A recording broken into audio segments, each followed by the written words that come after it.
Tu as constamment peur d'être jugé ou évalué négativement par les autres, tu as l'impression d'être constamment observé par les autres, et si ce n'était pas ton imagination, mais plutôt de l'anxiété sociale. Et oui, l'anxiété sociale, c'est un trouble qui existe vraiment, qui est très fréquent et très handicapant. Et justement, on va voir dans cette vidéo qu'est-ce que c'est concrètement, comment on différencie l'anxiété sociale de la timidité et les 10 signes les plus fréquents chez les personnes qui en souffrent. Alors abonne-toi à la chaîne YouTube si cela n'est pas encore fait, et sans plus attendre, c'est parti. Alors salut Sam, j'espère que tu vas bien, et aujourd'hui nous allons voir donc qu'est-ce que l'anxiété sociale. J'en avais fait des vidéos dans le passé sur ma chaîne YouTube, mais j'en ai mis pas mal en non répertorié, donc je vais refaire plein de nouvelles vidéos sur ce sujet pour les remplacer. Donc aujourd'hui on va parler d'anxiété sociale, cette peur intense du regard des autres qui va venir t'empêcher de parler à des gens, d'aller dans les situations sociales dans lesquelles tu as pourtant envie d'aller. Pourquoi? Eh bien parce que la peur est si intense et persistante qu'elle te pousse à éviter les situations sociales. Qu'est-ce que l'anxiété sociale d'ailleurs? C'est la peur intense et persistante d'être jugé négativement, évalué ou critiqué quand on rencontre des personnes peu familières, ou alors c'est la peur d'être observé attentivement par autrui.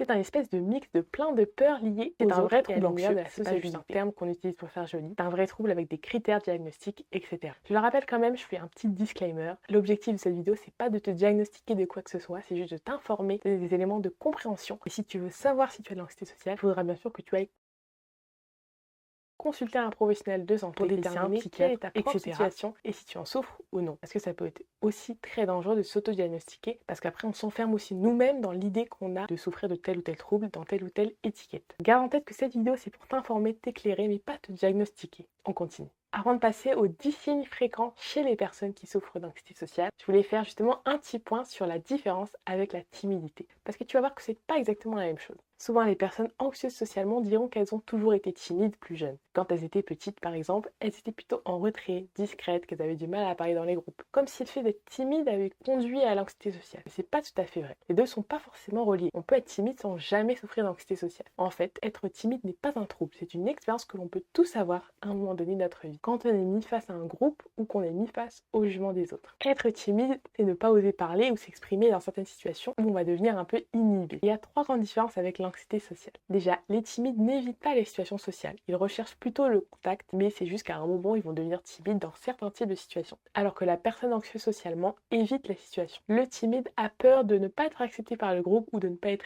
aimé, mais il n'a pas peur d'être humilié ou d'embarrasser les autres. Et en dernier, le timide a son attention portée sur les autres, comment eux ils agissent comparé à lui, qui est inhibé. Alors que la personne souffrant d'anxiété sociale a son attention portée sur elle-même, comment cette personne agit, ses propres réactions, s'il agit bizarrement ou non. Et il se demande si les autres voient ces signaux d'anxiété. Donc il y a quand même quelques différences entre ces deux difficultés, donc il ne faut pas les confondre. Avant de continuer, j'aimerais quand même te partager le témoignage d'une personne qui vit avec de l'anxiété sociale pour que tu puisses un peu te projeter sur à quoi ça ressemble justement au quotidien. Ce témoignage provient d'un article que je te mettrai en description. C'est la situation d'une femme qui éprouve un malaise à chaque fois qu'elle va faire les courses au supermarché, car elle a l'impression que c'est probablement pas le cas, mais elle ne peut pas s'empêcher d'avoir cette impression-là. Et lorsqu'elle se déplace dans les rayons, elle n'arrête pas de penser que les gens pourraient la fixer du regard.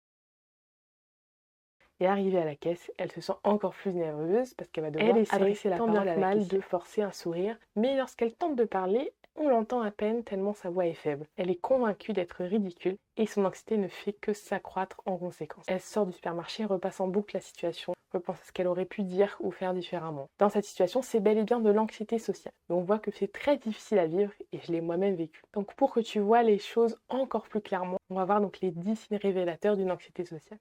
C'est parti. Le premier signe, c'est que tu as une peur marquée des situations sociales. Ce n'est pas une peur faible ou ponctuelle, c'est une peur intense et persistante d'une ou plusieurs situations sociales ou situations de performance. C'est-à-dire que tu vas avoir peur des situations comme engager la conversation avec des inconnus, passer des appels téléphoniques ou répondre à un appel, prendre la parole devant un auditoire, entre autres. Cela va te créer une anxiété importante. Ici, ce n'est pas une anxiété passagère, mais une anxiété qui se réactive à chaque fois que tu vas à nouveau dans ce type de situation. Le deuxième signe, c'est que tu as peur de montrer des signes d'anxiété. Et puis comme tu as peur d'être jugé négativement, évalué ou critiqué par les autres, tu auras peur entre guillemets de leur donner le bâton pour te faire battre. Car pour toi, montrer des signes d'anxiété est une faiblesse. Bien sûr, tu te rendras compte plus tard que tu as le droit de ressentir des émotions, de l'anxiété, de la tristesse, de la colère, sans que ce soit une raison d'être jugé par les autres. Mais aujourd'hui, peut-être que tu te dis effectivement que tous ces symptômes-là, que ce soit trembler, transpirer, rougir, etc., tu ne veux pas que les autres personnes le voient par peur du regard qu'ils pourraient porter dessus. Le troisième signe, c'est que ton anxiété n'est pas proportionnelle au danger.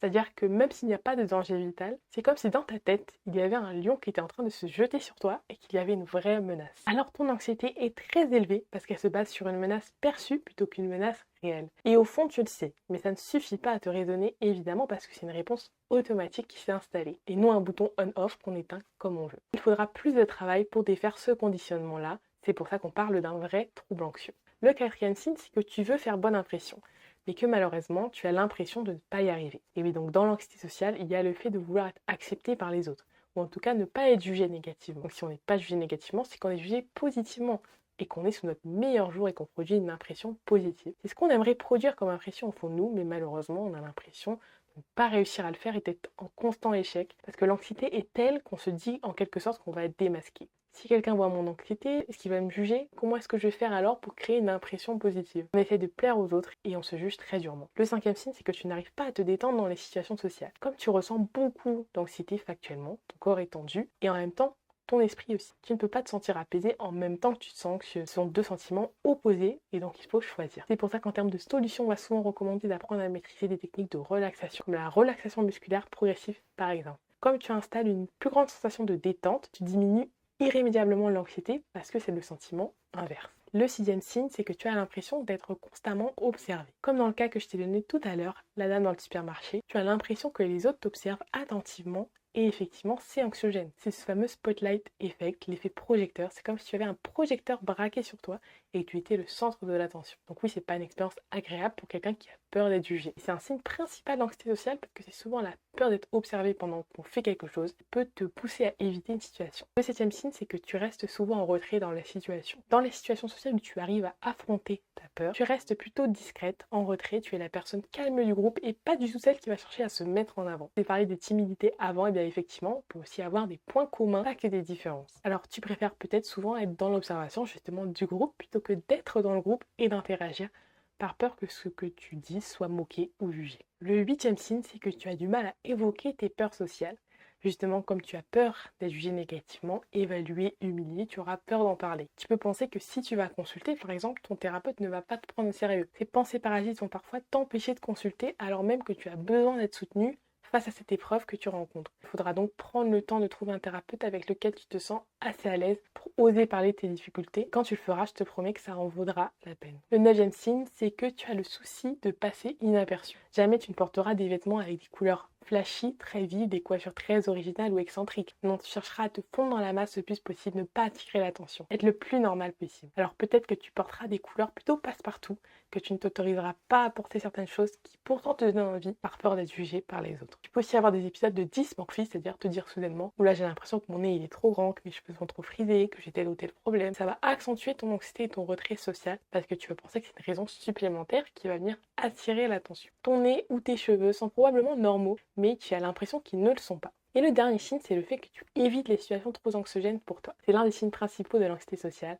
C'est l'évitement persistant des situations sociales qui te créent le plus d'anxiété. Comme tu ressens un inconfort très important dans les situations, tu veux réduire cet inconfort-là. Alors automatiquement, tu te rends compte que quand tu ne vas pas dans les situations, tu n'as pas d'anxiété. Il y a une association qui se crée alors entre le fait d'éviter et le fait de ne pas ressentir d'anxiété. Mais sur le long terme, cela aura de nombreuses conséquences et sera à la base de ta souffrance. C'est quelque chose qui se travaille bien sûr petit à petit en thérapie. Au moins maintenant, tu connais déjà les grands signes caractéristiques de l'anxiété sociale. Donc voilà du coup pour cette vidéo et pour aujourd'hui. Si elle t'a aidé à apporter des informations, n'hésite pas à liker la vidéo et à t'abonner à la chaîne YouTube. N'oublie pas aussi d'activer la cloche de notification pour recevoir toutes les prochaines vidéos dès leur sortie. Dis-moi aussi en commentaire quels sont les signes qui te parlent ou qui résonnent avec ton expérience. Je serais contente d'échanger avec toi. Pour aller plus loin, je t'ai mis en barre info un guide offert dans lequel tu retrouveras 10 techniques simples pour apaiser ton anxiété dès aujourd'hui. Tu mets juste ton email et je te l'envoie. Je te dis donc à mercredi prochain pour une nouvelle vidéo. Ciao ciao.